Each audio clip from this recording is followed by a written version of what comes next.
Hello and welcome to the Event Bestie, the show that unlocks the magic of event planning by taking you behind and before the scenes. I'm your host, Tanya Hales. In today's episode, we'll talk about why actual and future event planner people need to think about parents when planning their events. Parents are people too, and I promise it will be profitable and perfect. Okay, now I'm just going crazy with the alliteration. Let's get into it. Act 1, I'm not only the president, I'm also a client. For those that don't know me, I'm a parent, so we can get that disclaimer out of the way right off the top. Yes, it does skew how I view this topic, but the goal of this episode is to help folks who want to plan events, or already do, find their blind spots to help create a great event for all its participants. Blind spots that even seasoned event veterans like myself can forget. If you've listened to episode 2, My Biggest Event Oopsies, one of the errors that I made was booking a venue for a mom conference and only finding out that the bathrooms are located on the lower level, requiring a flight of stairs. When my son was born, I wasn't a driver, so I had to navigate the transit system with a stroller, much to the chagrin of other transit users. From the narrow buses to the old subway stations that have no escalators or elevators, I am usually hyper-aware and hypersensitive to having to lug strollers up and down stairs. So I was kicking myself when I saw my own mom and other elderly moms and other moms who had strollers have to navigate this inaccessible venue just to go to the bathroom. When you are planning an event, you should be asking yourself, who all going to be there? Who is the target demographic? You should know this before you do anything else. Knowing this is key to helping you choose the right venue and other event details. I have a friend who started a business called Bebe Station, a pop-up nursing/changing lounge for moms, dads, and caregivers when out at family-friendly events, venues, and festivals. If you've ever been to any type of outdoor event, you know that the only place to use the bathroom or have a little privacy is a porta potty.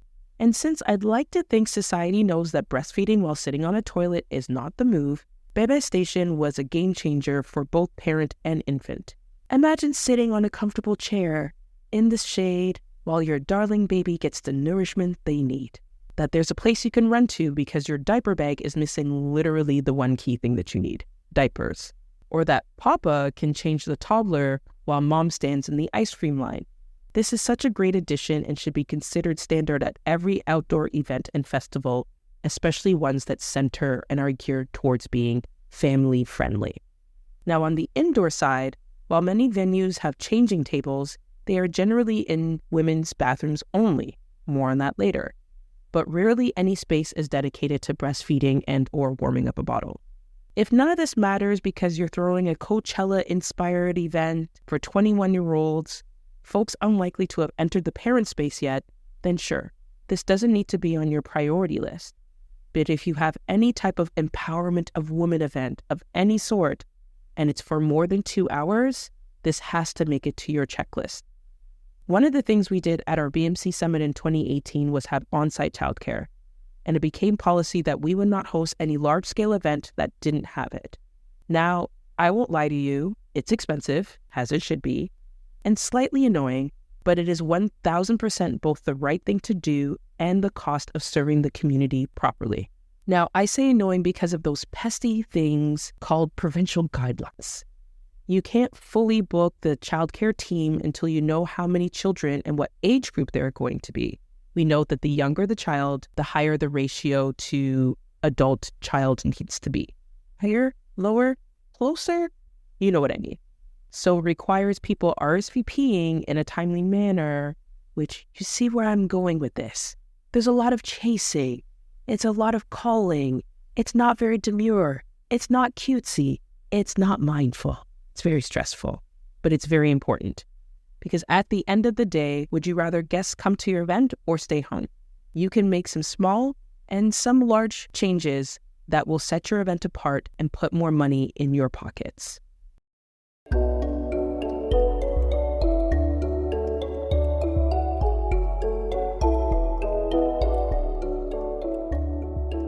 Act 2 of Two Minds. In 2023, BMC hosted a financial literacy summit at the Ontario Science Centre. Let me pause for a brief moment. Please go to Google to understand why I'm seeing red just saying the words Ontario Science Centre.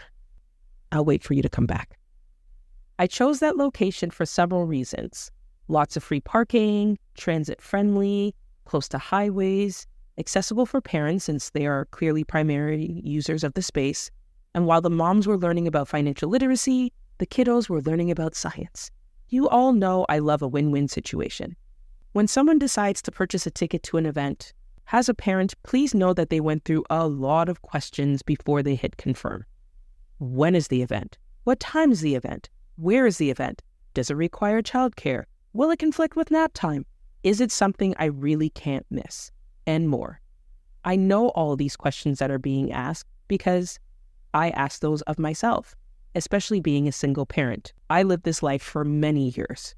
I often had to make the choice of what was worth to pay extra for, aka sitters, or ask the village for assistance. And there were times early in my career where I didn't have the funds or I let shame and embarrassment talk me out of asking for help. If it was a can't-miss event, I would pack him up and take him with me. Now, of course, there was mom guilt there too. Would he be disruptive to the other participants? Are there chicken fingers and french fries available? And what is the Wi-Fi situation for his Thomas the Train video watching? Now that my son is 12 and he doesn't need to be my perma plus one to events, I look back at his early years and wonder how we made it. There are plenty of cons to it all, being of two minds at an event, never fully paying attention to the content or kicking loose the way that everyone else is because you're on high alert for hunger whines, poops, or boredom. When I think about those events that I attended with my son, I really couldn't tell you if I learned anything, retained anything, and truly got to network. As I was researching for this episode, I came across a website called kidsouttandabout.com. They surveyed their readers, which is about 85% parents and 15% grandparents, about attending events. The reports back weren't surprising to me, but for everyone who dreads children on flights or at weddings, please know that cranky kids have parents miss things more than you know. Let's dig into some of the details. So they asked a lot of questions, what are the most important factors for you to consider going to the event? And out of free goodie bag, free food, free parking, the number one thing was knowing their kids really want to go. Take that into consideration for a second and think about that. An event goer could have all the perks being offered to them, but if that event goer is a parent and the child does not want to go, they're cranky, they're under the weather slightly, they got a runny nose, all these other things that parents look out for when their children in their day-to-day, hour-to-hour, they're not going to go. So it's really important to really think about, okay, what can we do to get parents out of the house? What can we do to get families if it really indeed is a family-friendly event? They also had a comment section and, some of the comments were all in line with the exact same thing. One commenter said, "We skip events if there are multiple events happening on the same day at the same time. And for anyone who plans events in the summer, and especially winter climate places like New York, Toronto, etc., everyone wants to do everything in the same 8 weekends of the summer, forgetting that there's nice weather in May. There could be nice weather in September. Sometimes even Thanksgiving in Canada, the second Monday of October, has been 30 degrees. I don't know what that is in Fahrenheit. You're going to have to do that searching up yourself." That same comment continues, "We don't want to leave one event to attend another. Toddler tantrums and nap times also leads us to skip events."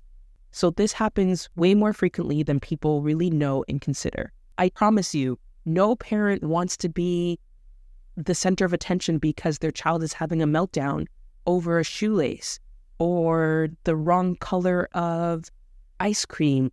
We don't want it any more than you do. But if you want people to come out to your event, you have to think about those same people. Now, I don't want it to all be doom and gloom and sadness. Parenting is not a burden, although society often presents it as such. I look at my son who can navigate being in rooms full of adults, talking to mayors and prime ministers, yes, really, to celebrity athletes, and know that it's because of those situations he found himself in. I'm proud of that now and know that it will come in handy sometime in the future. Future leader of a country, perhaps? Who knows?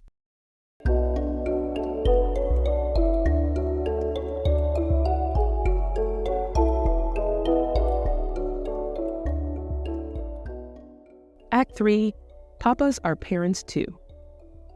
In 2018, the U.S. enforced the Bathrooms Accessible in Every Situation, BABIES Act that required all federal buildings that are open to the public have at least one baby changing station that is accessible to both men and women. Now, this sounds amazing, but those are only federal buildings, which leaves almost every other building in America not needing to follow this act. And it's a shame for several reasons. Not only does it leave childcare up to women in public spaces, it explicitly eliminates men from being able to do basic duties of childcare for their own children. According to a 2019 Washington Post article, a Maryland father, Josh Singer, came up with a solution. He started a spreadsheet to track which venues offered changing tables for men and avoided places that didn't. Interest grew, and he wound up converting his list into a website in 2013 called babyfriendlyamerica.com. At last count, now again, this article was in 2019, I should say, of 400 DC area restaurants he evaluated on the site, just 20% had changing tables in the men's room. North of the border, according to a 2016 Maclean's article, Ontario was already ahead of the U.S., or so they say. The province amended its building code to mandate universal restrooms with change tables in all newer and larger buildings, not just government buildings, starting January 2015. Now, let's fast forward because I'm talking 2015, 2013, 2019. Think about where we are today and where the conversation has gone about gender and bathrooms. Something tells me that this has been pushed all the way to the back burner. On another note, with Canada being leaders in the parental leave space, it's important for Canadian events to consider this aspect when planning events. According to data from the Government of Canada's 2017 General Social Survey on Family, from 2012 to 2017, 7 in 10 fathers took leave of some type after the birth or adoption of their child. Over the same period, 9 in 10 mothers took leave for their child. This means at some point, 70% of fathers are out here in the streets with their children. Wait, that sounds actually really bad, but you know what I mean. Society has to shift its thinking about who needs to change a diaper. And if we want couples to fully engage with the economy, including events, then both sides should be able to do so freely. Now, while you can't always add a change table to a bathroom in a venue, you can ask to set up a room or an area or purchase a small tabletop one to go in an accessible bathroom, usually a bathroom that has a little bit more space.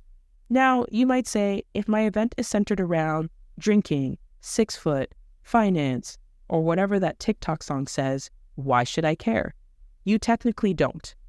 But even if it's the most dude-broiest of conferences and summits, letting guests know a major part of their life has been considered by having features that are usually the exception and not the rule makes them not only more likely to buy a ticket, but they will become a champion to others they know in the same boat. They will become an ambassador and help you sell more tickets. And what did we say earlier about win-wins? We love them, you love them, and I love that for you. In summary, to have a successful event, you have to consider all aspects of your potential guests' identities. It's more than just gender and age and location. One demographic that is often ignored are parents. And whether it's a breastfeeding mom or a stay-at-home dad, you want to sell more tickets, they want to be there. All you need to do is make some small, simple changes that will have them included and lead you to have a profitable and great event for everybody that's there.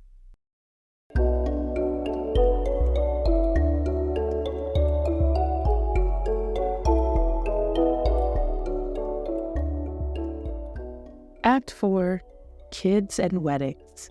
Oh yes, you know I had to cover kids at weddings. A wedding is an event. Kids are there because they're there with their parents. You knew I was going to go there. And I had to say best for last because it also might be the longest part in the segment.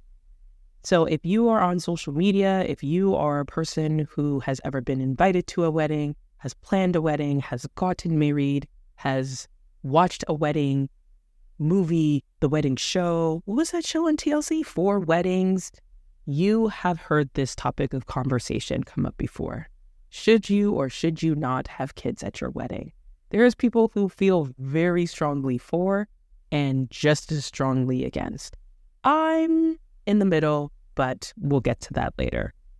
One thing I did was, what does the internet really say? And I saw a website, brides.com, say 25% of people believe that all guests should be able to bring children to a wedding.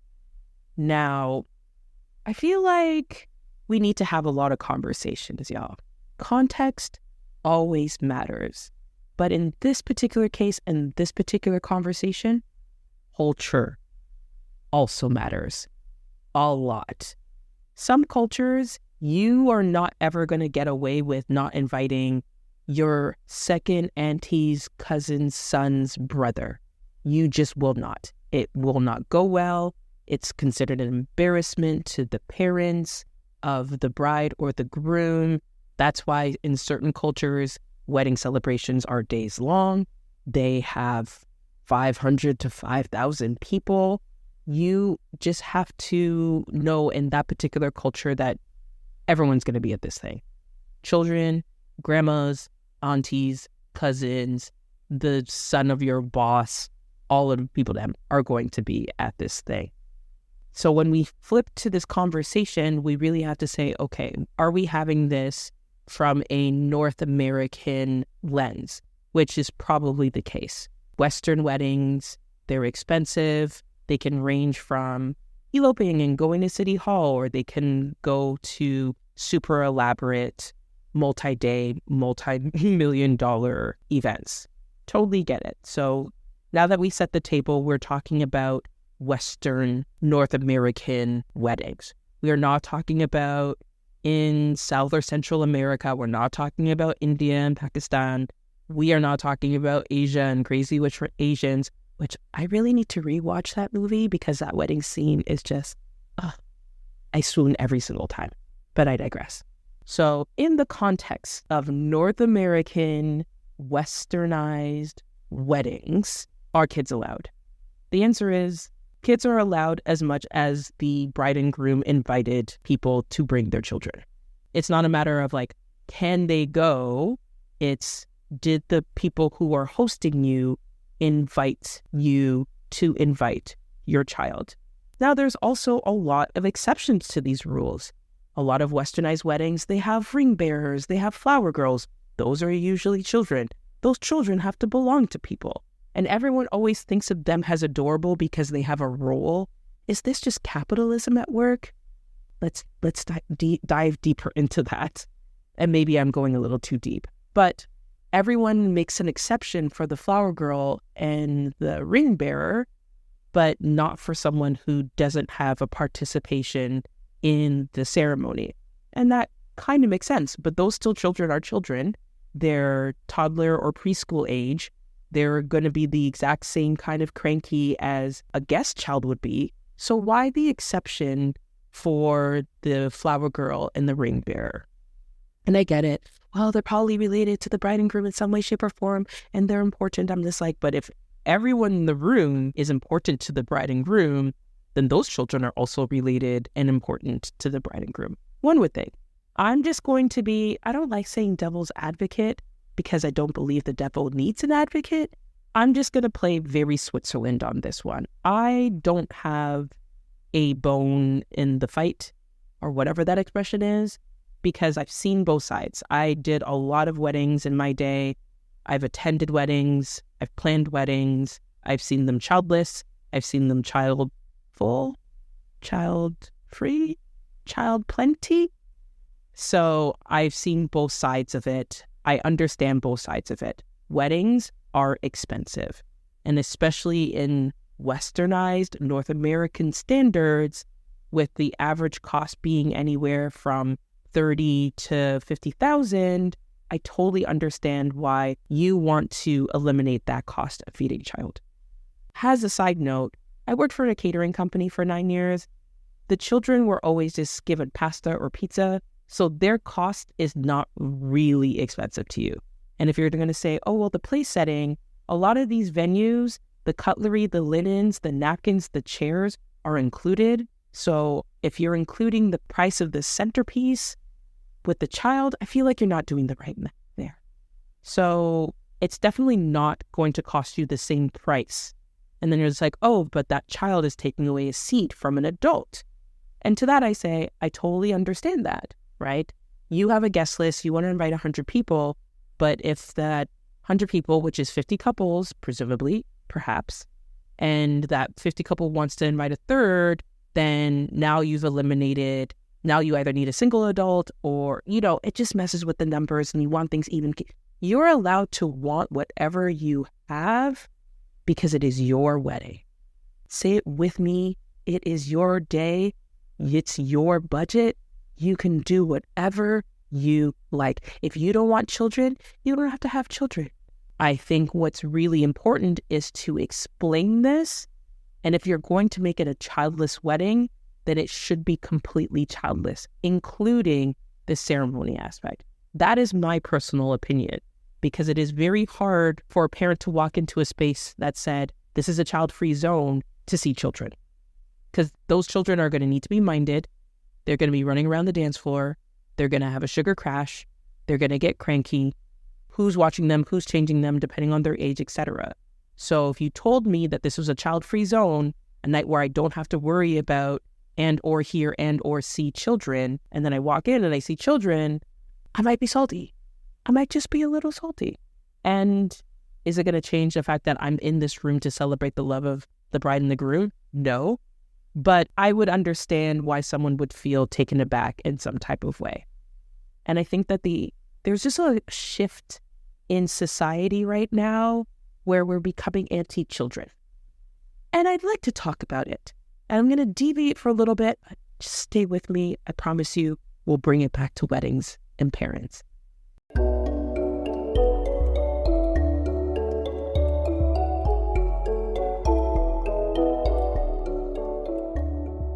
I see a lot of conversations, and the number one conversation I see online is kids on planes. And I don't understand when this started, why it started. Maybe it's always been there, and now we just have social media to express our disdain for children. But I just would like people to understand and remember that even though an airplane is expensive public transit, it's still public transit. You don't complain about children on buses or streetcars or commuter trains. So why are we so hard-pressed about children on airplanes? I get it. You're trapped in a metal tube for a certain amount of time. Sometimes it's 2 hours, and sometimes it's 12 to 24. I get it. And you want to escape them, and some parents are, they want to just put the blinders on and pretend that it's not happening, and they're embarrassed, and their embarrassment leads them to inaction. I totally get it. It's annoying. I totally understand. I hear you, and I see you, and I feel you. But until the airlines offer up a child-free ticket, a child-free flight that you can partake in, it is going to be part of society. I was reading an article one day about a childcare center that wanted to rezone into a residential neighborhood. And the neighbors and the residents of that neighborhood did not want that childcare center. Oh, it's going to be too noisy, the sound of children, I'm so early, it's going to cause traffic at pickup and drop-off times. Do you hear yourself saying that you don't want to hear the sound of children playing? Yes, children, they're playing, they're screaming, it's obnoxious. Children playing is a sound that you don't want in your residential neighborhood? Please explain this to me like I'm 5. So I think it's really key and important to really think about, okay, who's being centered here? Is this the parents' entitlement? Is it the bride and groom's entitlement? Which again, they're allowed to be entitled. It's them spending the money. I just think that we've just made it so much more adversarial than it needs to be. And I don't understand why. And I think ultimately, there's a lot of things that come along with social media. It's a blessing and a curse, but there's a lot of entitlement that comes along. So I saw this on Threads, and I just want to read to you the post and a couple of the comments and replies. Someone wrote, "Why throw a wedding if children aren't invited? I have 4 weddings this fall winter, and I don't know how many I can attend since my kid is literally not allowed to come." So one person, because the bride and groom have decided not to have kids at their wedding. If you're not able to organize childcare, you'll have to miss it. I don't get the problem. Next one, because weddings aren't about your kids. It's about the couple getting married. Kids are often loud, have accidents, have tantrums, get in the way. If the couple doesn't want to risk these things happening on their special day, it's well within their rights. But they also accept the possibility their friends might not be able to attend. Also saying this as a mother of a child who is quite possibly the best behaved 6-year-old, LOL. Someone else, some bullet points. 1, not your wedding. 2, you didn't pay for the wedding. Someone likely in favor of the no kids policy did.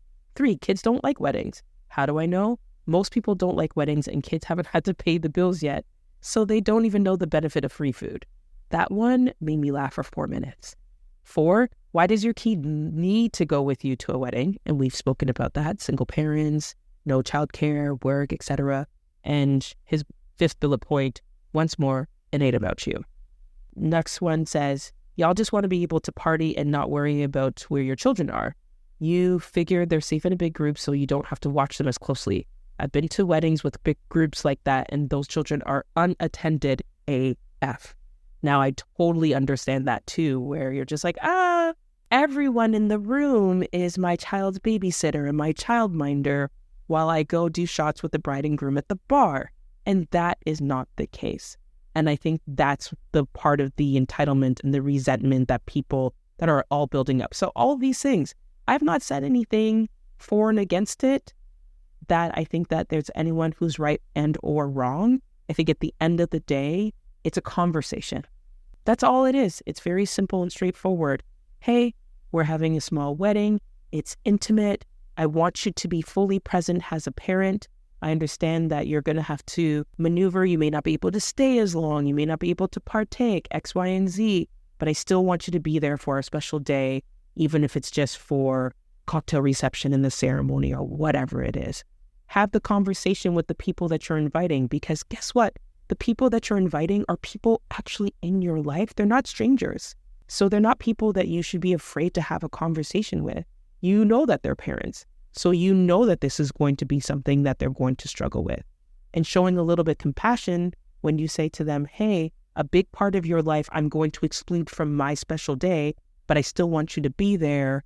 You know, maybe we have on-site childcare. And I mean, again, I mentioned earlier, it's expensive, it's annoying, but maybe it's something that you're just like, hey, I don't want to exclude my friends who are parents, so I'm going to offer up a solution. You can do that if you want to. It's totally up to you as the bride and groom who are paying for this event. There's all sorts of other things, but I think just have the conversation.